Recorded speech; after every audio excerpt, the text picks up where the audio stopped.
Saya tidak akan cerita tentang perspektif kesehatan karena ini wilayah yang menangani kesehatan. Mereka lebih spesifik, lebih tahu. Tapi saya akan cerita tentang sejarah kurban. Bismillahirrahmanirrahim. Subhanaka la ilma lana illa ma 'allamtana innaka antal alimul hakim. Allahumma shalli wa sallim ala sayyidina Muhammad wa ala alihi wa sahbihi ajmain. Amma ba'du. Yang sangat saya hormati Dekan Fakultas Kedokteran UGM, juga tri dari Profesor Zaini, Profesor Ova Amelia, yang terhormat Dr. Naini, Dr. Profesor Dr. Madharina Julia, dan semua yang hadir, termasuk teman kami Dr. Zulfikar, semua teman-teman kru, semua yang dari UGM, semua pendengar yang sangat saya hormati. Saya tidak akan cerita tentang perspektif kesehatan karena ini wilayah yang menangani kesehatan. Mereka lebih spesifik, lebih tahu. Tapi saya akan cerita tentang sejarah kurban. Tanggal 17 Juli yang lalu kami pas sowan Pak Quraish Shihab. Beliau adalah teman Profesor Zaini, abahnya Mbak Ova ketika di Al-Azhar. Ketika Profesor SMA di sana, Pak Quraish, itu Pak Zaini kakak angkatannya. Jadi dekat sekali, dan alhamdulillah kemarin Mbak Najwa juga sambung langsung sama Profesor Ova lewat adik saya, Mama itu. Dan ini itu Bufa, sangat penting ya. Jadi kalau dalam tradisi agama itu silaturahim adalah menyambung sesuatu yang seharusnya tersambung. Saya masih ingat pesanan Pak Zaini, berkali-kali beliau bilang saya, agama yang masuk negara enggak konflik itu diantaranya paling spesial itu Indonesia, karena para wali ini mendampingi kultur daerahnya tapi tidak benturan. Misalnya kalau orang Jawa dulu pakai sesajen di sawah-sawah, katanya dimakan penunggunya. Ya penunggunya sawah itu kalau dulu ya pikirannya itu makhluk gaib. Di era modern ya penunggunya itu ya kambing, ayam itu. Jadi ya memang yang makan itu akhirnya. Tapi dulu itu aneh, diistilahkan dimakan penunggunya. Kalimat penunggu itu apa ya gak jelas, apa dengan tanda petik, apa penunggu betul gak jelas. Wali-wali datang tidak mengkafirkan itu, tapi terus dirubah jadi sedekah ke tetangga-tetangga. Jadi kultur itu enggak dilawan tapi cukup diubah. Jadi makani demit menjadi sedekah ke tetangga.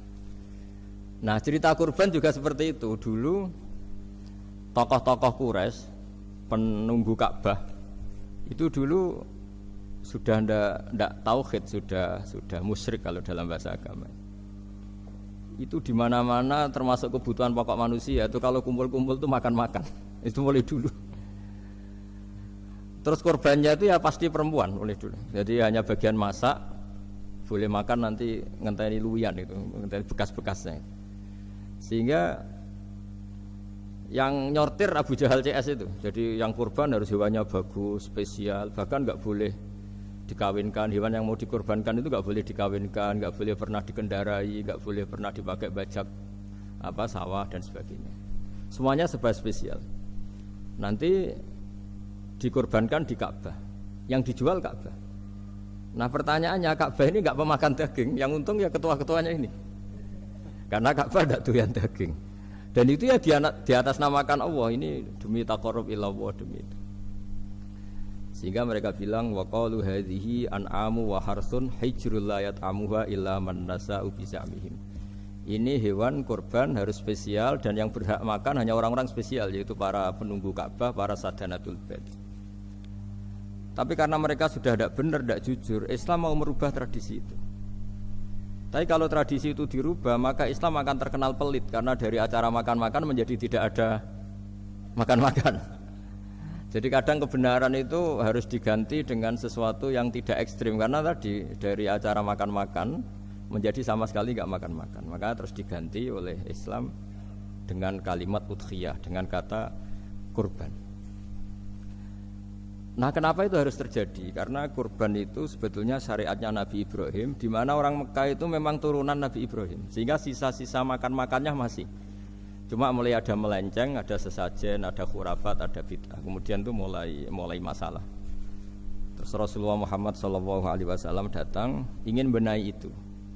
Tapi yang dibenahi adalah menghilangkan kemusyrikannya, bukan makan-makannya. Akhirnya diganti oleh udhiyah. Nah, kenapa ada kurban? Kalau dalam banyak literatur, Nabi Ibrahim alaihissalam itu nabi yang paling, dengan tanda kutip, mengklaim kalau beliau itu orang paling sayang kepada Allah, paling dekat kepada Allah. Enggak ada yang dicintai selain Allah. Beliau memaklumatkan itu baik secara lisan maupun di gemuruh hatinya, di bisikan hatinya, di detak jantungnya, pikirannya seperti itu. Pas itu beliau belum punya putra karena beliau termasuk lambat punya anak. Suatu saat ditakdir punya putra, yaitu Ismail. Pas seneng-senengnya jalan, pas seneng-senengnya punya anak, sama Allah disuruh nyembelih.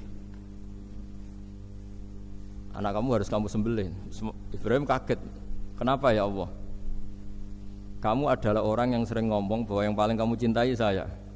Tapi setelah ada anak kamu, kayaknya enggak. Protes Nabi Ibrahim, Pak. Yang benar Gusti, iya harus anak kamu. Karena beliau kadung janji, kadung komitmen yang paling dicintai Allah, tidak ada yang lain.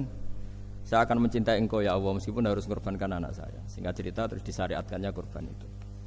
Ketika Nabi Ibrahim berkomitmen melaksanakan perintah itu, Ismail juga mau nurut, bersama Allah diganti oleh hewan kurban yang bernama kambing. Sehingga versi cerita itu bahwa Allah akan maklumi ketika orang mencintai Allah secara serius, bersamaan dengan itu orang juga mencintai anaknya dengan proporsi masing-masing. Itu di khazanah-khazanah yang saya baca. Versi kedua, tapi ini nanti nggak perlu dipertanyakan. Nanti kalau UGM tanya itu versi yang paling baik, yang paling benar gimana? Yang tanya juga bid'ah, yang jawab juga bid'ah nanti. Karena itu wilayah yang kadung terjadi. Jadi kalau dalam ilmu hadis itu, kalau kadung terjadi, mau kamu unggulkan yang mana, tetap saja yang terjadi hanya satu, mau sekelewat. Beda dengan istihad solusi. Karena mau terjadi ya kita uji coba. Kalau nggak cocok yang A ya cocok alternatif B, alternatif C. Kalau sudah kelewat, mau gimana? Kalau salah ya salah aja kan. Versi kedua begini, semoga versi kedua ini yang benar. Kalau ini benar, keren. Nabi Ibrahim itu memaklumatkan diri. Kalau dalam bahasa Arab itu iddia itu mengklaim bahwa dia adalah orang yang paling sayang terhadap makhluk Allah, semua hamba Allah. Terus beliau diterbangkan ke langit. Ya karena UGM ini lembaga akademik, nanti saya baca teksnya. Kalau bahasa Arabnya itu takbirnya. Diterbangkan ke langit, ke alam malakut. Ya tidak usah ditanyakan, tanya terbang gimana, nanti ribet nanti itu. Setelah diterbangkan di langit, wa kadzalika nuri Ibrahim malakutas samawati wal ardh, diperkenalkan alam langit, terus dipertontonkan. Itu ada sekian hamba Allah yang nyabu, yang ngefly, yang dugem, pokoknya yang maksiat-maksiat itu. Ibrahim ditanya sama Allah, gimana itu mereka menurut kamu? Damirhum, habisi saja Allah. Mereka makan rezekimu, hidup di bumimu, tapi mereka tidak mengindahkan engkau. Matikan saja. Sama Allah diturutin.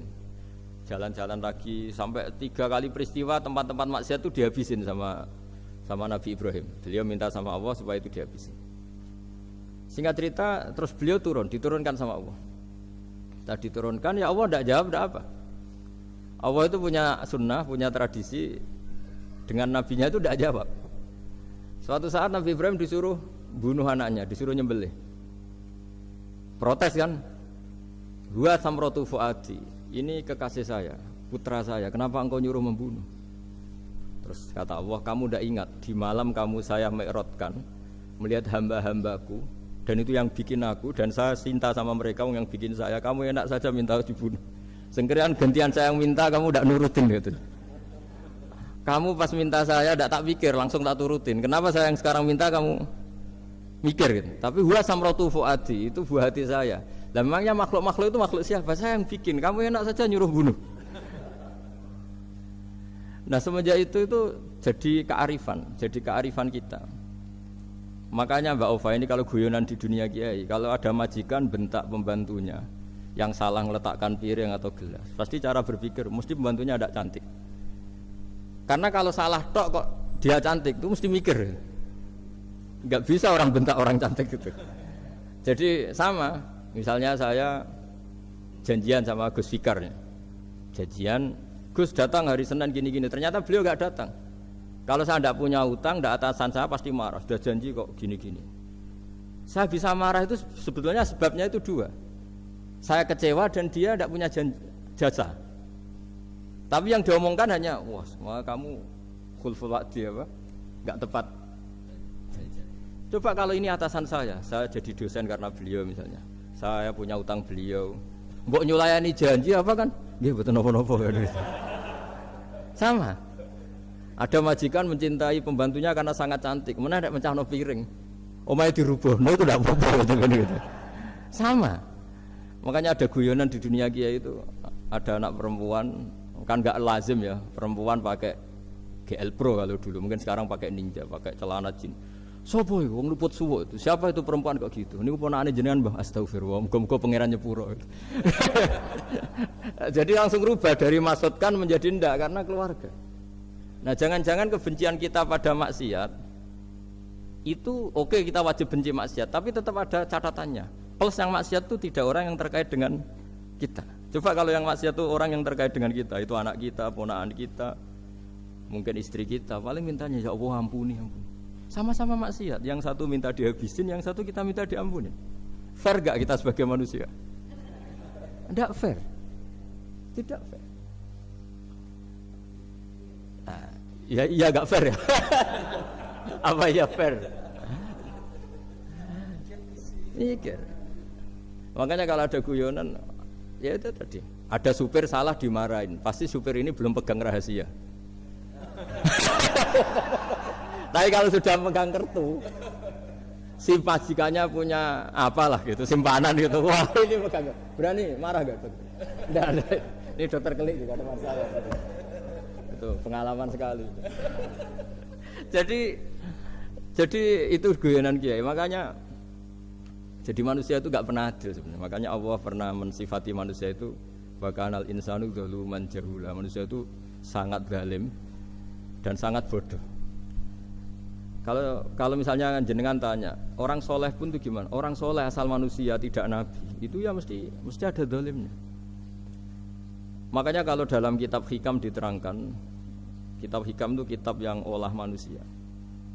Itu menyebut begini, manusia itu siapa? Dijawab, manusia itu mangkanat mahasinuhu masawiyah. Orang yang ketika baik saja salah, apalagi ketika salah.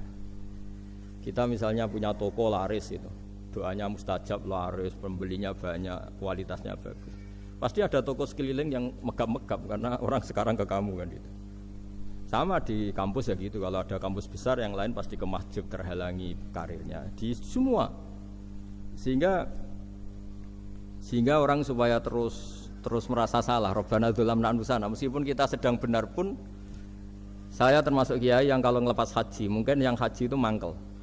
Karena saya tidak pernah muji-muji haji, meskipun saya melepas orang haji. Umumnya kiai kalau ada orang haji kan dilepas haji mabrur, tidak ada lain balasan kecuali surga. Saya itu karena pernah kecil, pernah dengerin masyarakat. Itu ngenes ketika si kiai pidato tadi ternyata ngenes. Ngenesnya seakan-akan surga itu hanya milik yang haji. Anak koyok kula sepudi Gus wong kula ora kelar kaji.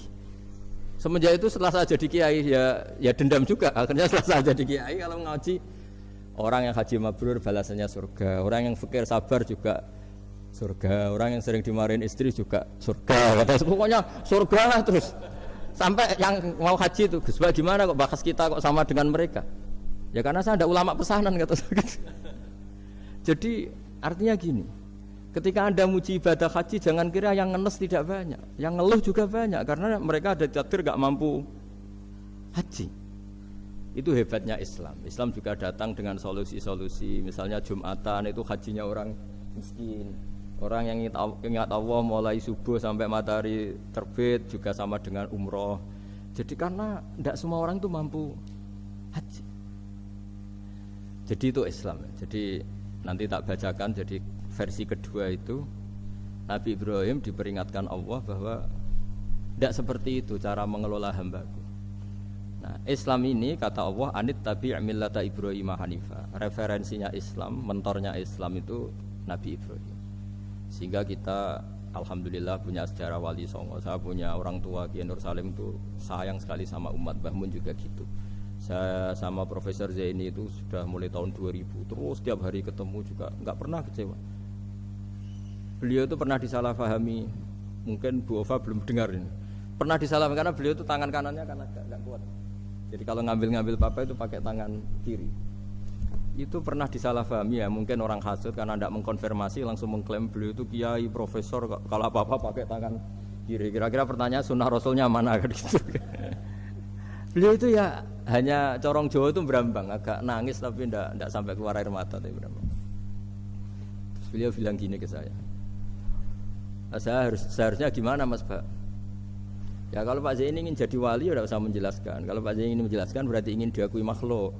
Tapi kalau nggak dijelaskan mereka salah paham terus. Tapi cepat jadi wali karena sudah mulai mengabaikan apa kata mereka. Tapi kalau menjelaskan ya enggak, ya lama jadi walinya. Tapi bagusnya orang nggak salah paham. Pak ini tertawa-tawa. Jadi wali apa enggak? Jadi saya tuh lama sekali sekamar dengan beliau ada di Badan Wakaf ya Mas Fajar ya. Badan Wakaf yang atas itu kan dulu tempatnya Pak Rektor kan kosong. Nah itu kita tempati sama Pak Zaini bertahun-tahun tiap hari diskusi.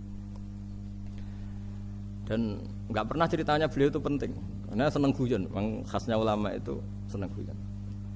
Kemarin saya ketemu Pak Kures, beliau cerita saya ini punya idola Gus Pak. Kalau manggil saya Gus kadang ya Pak. Dulu beliau doktor filsafat. Lama-lama jadi Syekhul Azhar. Itu kalau ke kuliah pakai bis kata Pak Kures pakai bis. Suatu saat di Al Azhar itu kan beda dengan di yang lain ya, agak-agak modern. Si gurunya ini beliau itu karena banyak yang berdiri, beliau duduk ada perempuan berdiri terus yang lelakinya berdiri terus jatah duduknya dikasihkan perempuan. Perempuannya itu pakai pakaian yang agak minim, agak seksi lah, agak minim. Terus si Syekhul Azhar tadi saat itu belum Syekhul Azhar, punya 2 permen. Ini ceritanya Pak Kures punya 2 permen terus. Yang satu sudah dibuka, yang satu masih bungkusan masih ditawarkan. Silakan Mbak kamu milih yang mana? Milih yang masih itu. Padahal bukanya itu supaya lebih gampang. Ternyata milih yang masih bungkusan. Kenapa Mbak? Ya ini lebih steril karena pakai bungkus. Oh iya. Itu pelajaran itu. Terus Pak Kures nantang saya. Gus Pak punya enggak cerita tandingan? Wah kalau saya kebalikannya Pak. Di kereta itu ada Cina, enggak khitan ya. Ketemu sama kiai kampung. Kenapa khitan? Enggak khitan juga sama gini-gini gitu. Terus dikasih pisang. Terus dimakan dikupas dulu. Kok udah langsung aja. Terus kata Pak Kures. Nah ternyata sama Pak Zaini sama Pak Kures itu dibalik ke profesorannya. Ceritanya itu ya guyon terus. Karena memang agama ini itu kalau masalah kebenaran itu serius. Tapi dibalik kebenaran ini yang perlu dicatat oleh semua yang mencintai agama ini bahwa Allah itu tidak butuh taat kita. Dan Allah tidak akan gagal sebagai Tuhan karena maksiat kita. La tanfa'uhu ta'atuhum wa la tadurruhu maksiatuhum. Allah tidak akan ngefek ketika semua orang taat ya gak ngefek, semua orang maksiat juga gak ngefek. Karena Allah ini zat yang punya eksistensi sejati sehingga hubungan kita dengan Allah itu tidak ngefek ke Allah, tapi ke kita sendiri. Sehingga mereka lebih rileks karena nggak merasa harus mati-matian bela Allah. Allah tetap Al-Qayyum, zat yang bisa berdiri sendiri. Sehingga di kitab-kitab itu ada bab namanya Mizahun Nabi, guyonan-guyonan Nabi. Itu ada babnya sampai di kitab Ihya, di kitab banyak lah gitu. Masyhur itu suatu saat ada orang sepuh sowan ke Nabi karena sudah sepuh. Beliau pamit lah kira-kira jam segini pamit ya Rasulullah saya mau pulang karena nanti kemalaman. Karena beliau jalan kaki yang orang sepuh. Kata Nabi, "Dah tenang saja di sini, nanti pulang kamu udah jalan kaki. La ahmilan naki alab ninaqah. Nanti kamu tak naikkan anaknya unta." Pikirannya orang sepuh tadi namanya anak unta itu ya kecil. Wa ma fa'altu bibni naqah. Apa yang bisa saya lakukan dengan anak unta? Sudah tenang saja. Setelah beliau ngaji lama, ya dikasih unta tua itu. Silakan kamu bawa unta saya ini. Ini kan unta tua, ada anak unta. Ya meskipun tua ya anaknya unta kata. Ya tapi cerita saja. Meskipun tua juga anaknya unta. Jadi agama itu rileks. Nabi Ibrahim kembali lagi ya karena syariat Ibrahim. Nabi Ibrahim itu pernah minta supaya nyawanya itu diperpanjang karena beliau umumnya orang itu kan ingin nyawa panjang, ingin umurnya panjang. Beliau yakin penting nyawa panjang, umur panjang. Allah tidak jawab gak apa. Suatu saat ada tamu, orangnya itu sepuh sekali. Nabi Ibrahim karena orang yang sangat menghormati tamu dikasih kurma, apa itu? Anggur. Itu setiap dimakan dikunyah meler lagi keluar. Karena sudah sepuh, nggak ada giginya, dikunyah keluar lagi. Itu jawabnya Nabi Ibrahim, ya Allah, masuk lagi ke kamar, sholat lagi, mengcancel doa panjang umur. Katanya Ibrahim, oh jenengan jawab toh. Gitu. Artinya kalau ingin tua sekali ya nasib kamu kayak itu gitu. Jadi karena beliau tahu itu jawaban terus masuk kamar, oh jawab toh Gusti jenengan, terus membatalkan doanya. Itu Nabi Ibrahim. Kalau orang sekarang enggak, ndonga ngarani, ya tua ya tetap sehat, tetap wah itu. Itu lebih ribet itu. Iya, jadi karena doa itu kalau nggak diperjelas itu ya repot. Ini cerita supaya kita berislam itu ceria. Saya Mbah Mun itu meskipun kiai top senengannya nggih guyon bapak saya. Tapi guyon itu ada yang wajib. Saya dulu itu janggal. Ini cerita ya mungkin kalau di kampus-kampus umum agak asing tapi ini cerita. Nuduh zina itu dosanya besar sekali. Saya ulang lagi, nuduh orang lain zina itu dosanya besar sekali. Disebut bab qadzaf. Saya pernah menjumpai 3 kiai besar Bu Ufa, 3 kiai besar. Kiai top semua. Di majelis itu ada gosip bahwa si A itu punya selingkuhan sama Sri itu misalnya atau siapalah dengan perempuan. Itu kalau di Arab itu senengannya pakai Salma, Laila Majnun Salma. Kalau di Jawa itu kasihan korbannya itu. Ya, tapi itu contoh saja. Itu si Kiai 3 tadi gak ngefek, malah tanya gini, loh apa perempuannya cantik? Wah cantik sekali Mbah. Cantiknya sampai kayak apa? Malah bicara cantiknya perempuan. Saya itu ya pertama iskal. Ini Kiai kok bakas orang apa? Cantik. Orang ayu ya. Setelah majelis itu bubar, yang penggosip tadi ya yang gosip ini gak Kiai, yang pembisiknya ada Kiai, yang gosip ini gak Kiai. Cuma Kiai 3 ini posisi mendengar. Tapi malah tanya cantiknya tadi. Sehingga cerita setelah orang itu pulang bilang gini, Gus. Itu kalau saya bilang iya dengan gosip itu, saya ikut qadzaf, saya ikut menuduh orang lain zina. Itu dosa besar. Selain itu saya kiai, kalau saya bilang iya dianggap membenarkan. Maka untuk mengalihkan enggak bicara nuduh, jadi guyon tadi. Jadi guyonnya itu karena kalau kita tadi bilang iya artinya mengiyakan. Dan itu artinya qadzaf, punya dosa besar karena nuduh orang lain zina. Diperparah dia kiai besar kan orang menjadi percaya karena yang ngomong bukan penggosip lagi tapi ya. Maka dialihkan tadi. Loh, ayo nucung. Sampai segitunya kearifan. Sehingga dulu ketika Ma'is itu seorang sahabat yang pernah salah besar. Itu Nabi ketika beliau ada gosip salah gitu ya, Nabi masih jangan-jangan kamu hanya mimpi, Cung. Jangan-jangan kamu hanya megang tapi tidak sampai zina. Sampai terakhir Nabi tanya, "Afi aklika syai'un?" Jangan-jangan otak kamu itu sudah agak error. Saking tidak inginnya Nabi mempercayai hal-hal seperti itu. Nah, problem kita di zaman sekarang justru kadang nyari-nyari supaya tahu buktinya. Yang dulu para orang soleh menghindari bukti itu supaya enggak suudzon. Sekarang orang mencari-cari bukti. Padahal itu dilarang, wala tajassasu, orang enggak boleh mencari-cari kesalahan orang lain. Nah, itu kearifan yang saya dapatkan dari Bapak, dari Mbah Mun, dari Pak Zaini, dari Pak Gures. Mereka orang-orang yang luar biasa menghindari ngomong penting. Sekarang itu orang banyak yang sering ngomong penting. Sebenarnya itu malah salah. Karena kalau ngomong penting itu vonis terhadap orang lain. Tapi kalau kamu rileks, tidak. Nabi dulu itu rileks sekali. Ketika beliau ngaji gini, terus ada pemuda lewat bawa cangkul mengabaikan pengajian Rasulullah. Banyak sahabat bilang, celaka orang itu ada Nabi ngaji kok tidak ikut. Jawabannya Nabi unik. Jangan-jangan dia punya keluarga yang harus kerja, dan kalau harus kerja untuk nafkah keluarganya itu juga ibadah, itu ya sunnah saya. Jadi Nabi rileks saja, tidak tersinggung, tidak. Nah, kenapa kita butuh rileks? Karena kebenaran sekali dipaksakan itu jadinya benturan. Dan itu wali-wali Songo itu dulu sudah berpikir seperti itu. Sehingga Pak Zaini yang sering ngendikan sama saya, kita ini bisanya mengikuti Mas Bah, kalau manggil saya Mas, tidak bisa benturan.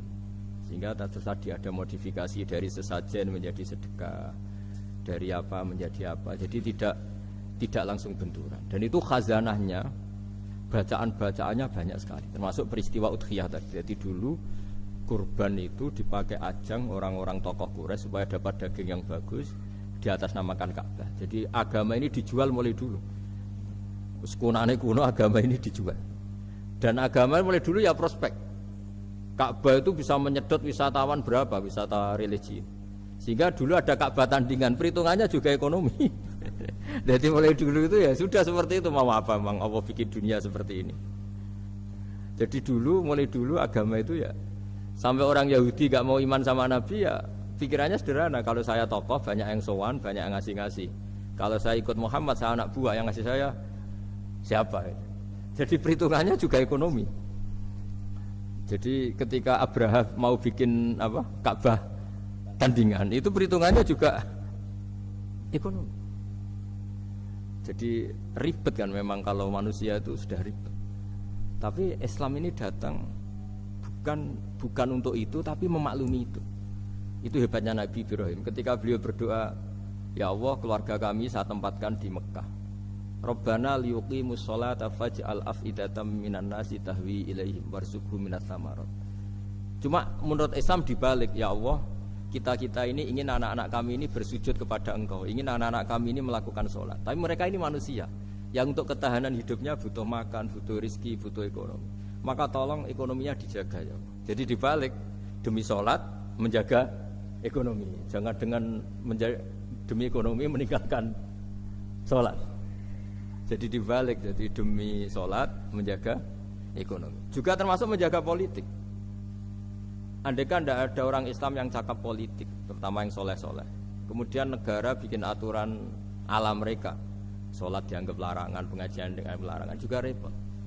Makanya mulai dulu kiai-kiai itu ya politik, karena nggak ingin negara ini diatur oleh orang yang anti sholat, anti agama. Karena kalau negara terserah yang sedang jabat, kemudian yang jabat tidak soleh, bisa nganggap maksiat-maksiat tidak ilegal, yang pengajian justru ilegal. Nah, di sini kenapa banyak orang-orang soleh dulu ya rata-rata ya berpolitik mulai sebelum kemerdekaan sampai setelah kemerdekaan. Jadi itu ada filosofinya. Nah, bahwa ada oknum-oknum yang tidak seperti itu ya monggo, itu oknum. Tapi sebetulnya awal-awalnya kenapa banyak orang soleh yang politik, karena nggak ingin negara ini dipimpin oleh orang-orang yang anti agama, anti kebaikan. Sehingga berkahnya apa? Berkahnya negara ini berkonstitusi secara Islami. Meskipun tidak negara Islam, tapi tadi hak asasi manusia terjaga, hak belajar, hak beragama, hak ibadah.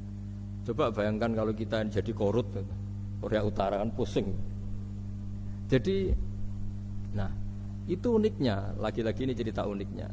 Itu mulai dulu itu tidak ada benturan. Ketika ada Masumi, ada Partai NU, ada macam-macam. Muhammadiyah datang di Jogja itu Mbah Ahmad Dahlan itu teman dekatnya Mbah Hasyim. Saya tahu banyak tentang, namanya dulu Darwis. Itu dulu ngajinya sama pernah buyut-buyut Qiyami di sini. Dulu ngaji Mbah Soleh Darat, Mbah Ahmad Dahlan sama siapa itu Mbah Hasyim. Ketika di Mekah yang Mbah Ahmad Dahlan ngaji Syekh Khotib Minangkabau itu ya sama Mbah Hasyim. Nah kebetulan Mbah Ahmad Dahlan hidup di Jogja yang zaman itu sudah khurafatnya kayak apa, karena ada sistem agama yang sangat, menurut beliau sangat jauh dari Islam yang murni. Terus beliau revolusinya seperti itu. Yang Mbah Hasyim nempat di Jombang. Nah itu kan murni ilmu sosial, murni muqtadul hal. Terus beliau punya metode yang berbeda, tapi nggak masalah, mulai dulu nggak masalah. Kemudian jadi kalau yang kadang-kadang memasalahkan tuh ya memang yang nggak tahu masalah. Sebenarnya dulu itu ya biasa aja, karena ya itu urusan metode, urusan. Saya teruskan masalah udhiyah. Jadi yang diceritakan Nabi Ibrahim tadi bahwa benci seseorang kita atasnamakan maksiat itu tidak segampang itu. Karena jangan-jangan kebetulan yang maksiat itu keluarga kita. Apakah kita punya kebencian yang sama saat yang maksiat itu keluarga kita, atasan kita, teman kita? Ya kayak tadi. Kalau saya corong Jawa dibelenjani janji, ada orang janji sama saya nggak tepat waktu, saya bisa marah itu pasti sebabnya jelas. Itu bawaan saya nggak berjasa sama saya. Kalau kata dokter Kelik nggak cantik ya. Tapi kalau itu orang yang misalnya rektornya bilang, maaf ya saya tidak bisa datang hari ini, tidak apa-apa. Pasti manut itu. Atau yang nyelayan janji kiai itu, so nggak merasa teko itu. Ini betul apa-apa. Gayanya aja kita marah karena full wadi apa, ingkar sama. Intinya Nabi Ibrahim itu coba kalau yang maksiat itu anak kamu berharap saya ngasih tobat kan, bukan langsung tak habisin kan. Intinya Allah ingin bilang ke Nabi Ibrahim, andai kan yang maksiat itu anak kamu, ingin saya menghabisi apa tak kasih tobat? Ya kasih tobat ya. Ya seperti itu saya yang bikin. Maka di Al Azhar sana, kalau cerita orang-orang alim itu masyhur, ada tempat maksiat mau dihabisin sama orang-orang yang sangat keras. Ketemu Syekh Mutawalli Sa'rawi, ditanya, andai kan mereka mati saat maksiat, itu mereka ke surga apa ke neraka? Ya ke neraka.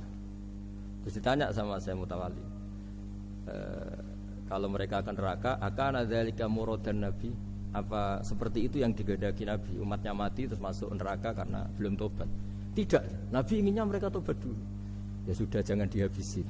Kamu berproses ikut mentobatkan mereka. Kebetulan ini mau mendengar. Jadi kita lunak, kita baik itu ya semuanya ingin la'allahum yarji'un, semoga mereka kembali, mereka tobat. Bukan lunak dengan arti mengakui maksiat itu satu kebaikan, itu yang bahaya. Kalau lunak sampai mengakui itu maksiat itu kebaikan, itu bahaya sekali. Tapi kita lunak karena kita ingin berproses untuk bertobat. Karena tadi kalau kita punya nurani itu mesti, andai kan yang maksiat itu anak kita atau teman dekat kita atau orang yang berjasa sama kita, apa kita bisa tegas? Kira-kira gimana? Bisa kamu tegas sama anak kamu? Berat. Ditantang minggat saja pusing gitu. Ya, makanya terus ini saya baca teks aslinya ya, supaya mungkin sebagian yang punya kitabnya atau memang punya tradisi akademik supaya mendengar ini. Saya baca ini versi yang kedua ini di kitab Hikam. Kitab Hikam itu termasuk kitab pegangan para kiai, halaman 4 juz 2. Diredaksikan gini, waqad adzaballahu ta'ala, ini masih tentang kurban. Waqad adzaballahu ta'ala khalilahu Ibrahim fi ba'di mawatinihi al-azimah. Jadi Allah kalau dalam bahasa Arab memberi teguran itu namanya takdib. Makanya kalau orang nakal itu, kalau orang Jawa bilang kurang ajar. Sebenarnya ajar itu kan tahun ajaran baru. Ajar itu kan barang baik. Ya kan disebut tahun ajaran baru. Pengajaran, ajar itu kan barang baik. Jadi kalau kurang ajar berarti kurang baik.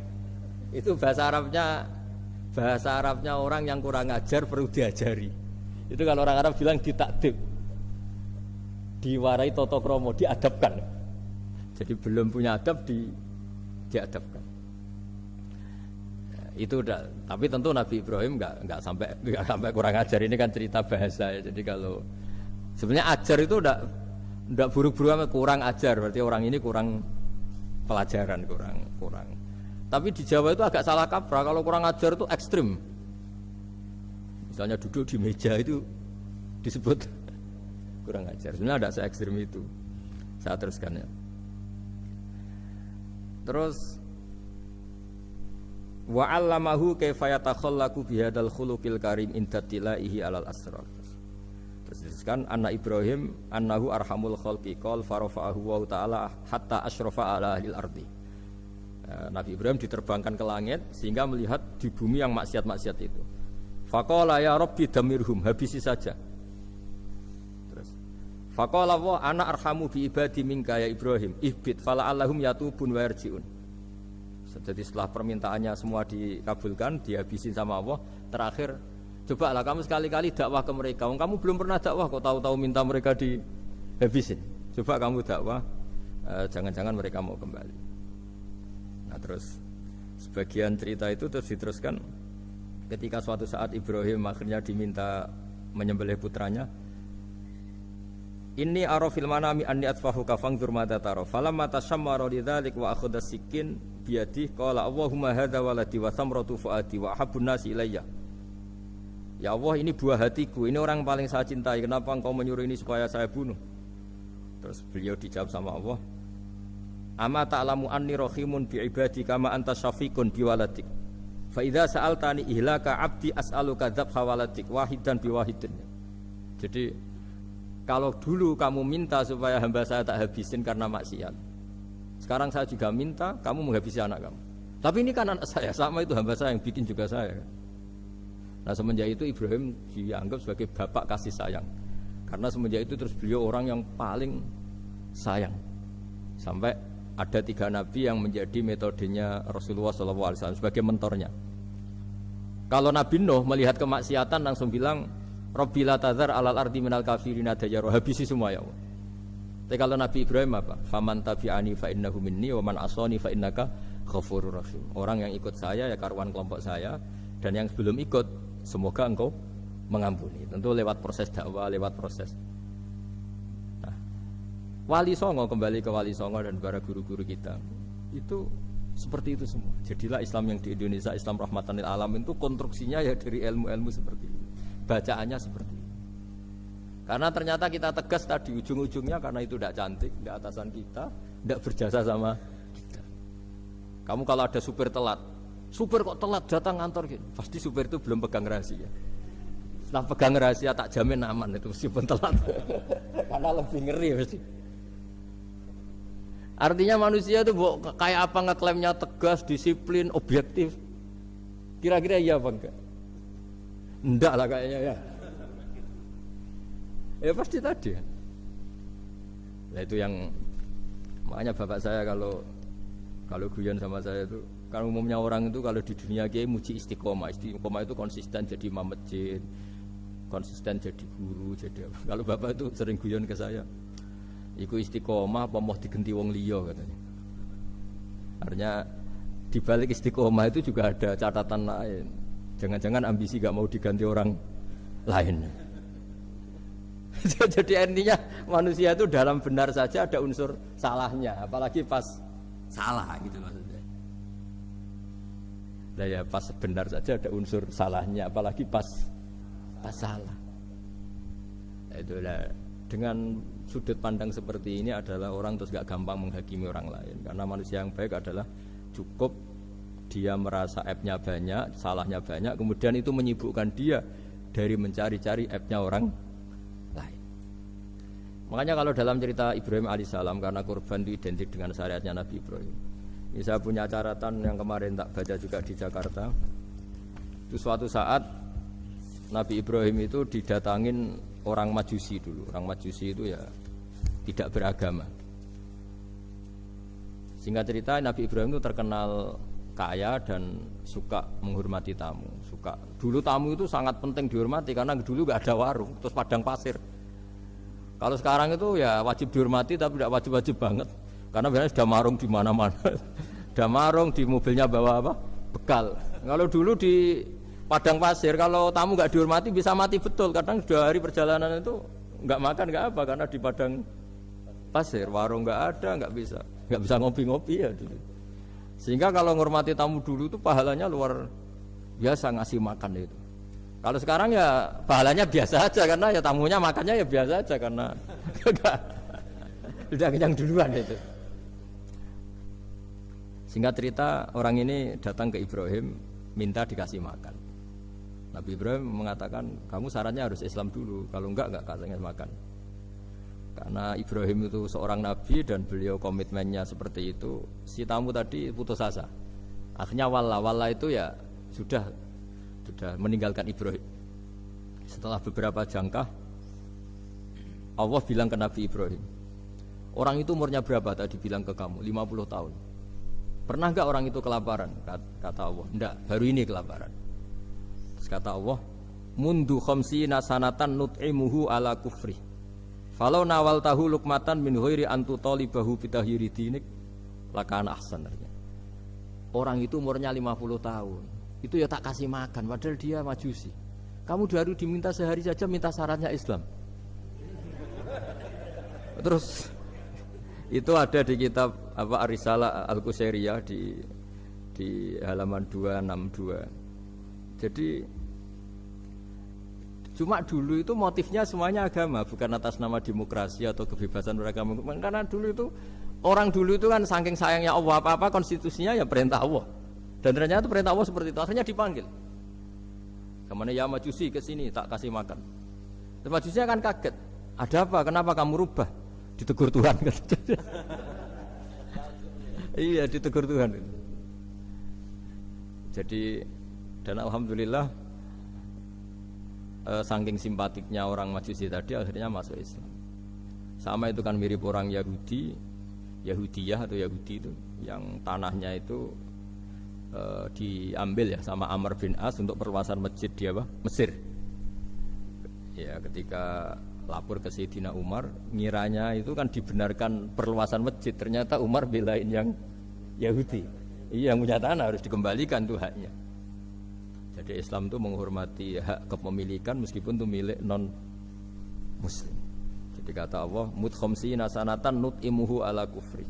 Falau nawal tahu lukmatan min ghairi antu talibahu bitahiri ini. Bu dikasih makan aja, tidak usah nyuruh ganti agama. Wong saya saja yang Tuhan ngasih makan dia sudah 50 tahun tanpa syarat. Tanpa syarat. Ya jadi ini cerita ya Bu Ufa. Jadi kita mungkin kenangan saya dengan Bapak, Bu Ufa dengan Profesor ini kebetulan teman dekat sekali sama saya dan hampir tiap hari saya ketemu minimal 3 jam bertahun-tahun. Sampai kalau kehabisan cerita, akhirnya cerita keluarganya karena kesuwan belajar, karena akhirnya cerita keluarga. Maksud saya tadi ini saya cerita ini barang baik. Ketika beliau pernah ditahan karena aktivis dulu, itu pas mau lahirnya Bu Ova, terus beliau berdoa mati-matian, delalah dibebaskan. Beliau sempat nunggu kelahirannya Bu Ova ini, terus dinamai Aufa Amalia. Itu kalau dalam bahasa Arab itu Aufa itu Allah memenuhi apa yang saya angen-angen. Jadi itu ceritanya itu gitu. Jadi nama itu spontan aja ketika iya, jadi beliau itu aktivis dulu. Bukan di penjara karena korupsi atau kriminal, bukan karena aktivis. Karena kalau model sekarang Bu, kalau nggak dijelaskan detail ditahan karena aktivis, nanti dikira ditahan karena yang lain. Ribet kan? Jadi ditahan karena beliau itu dulu aktivis, bukan karena apa. Ya saya kira demikian. Monggo kalau ada sesi tanya jawab, kalau tapi yang ringan-ringan saja, nanti jadi serius. Berapa pertanyaan? Apa waktunya? Pakai waktu 10 menit ya. Ini pas.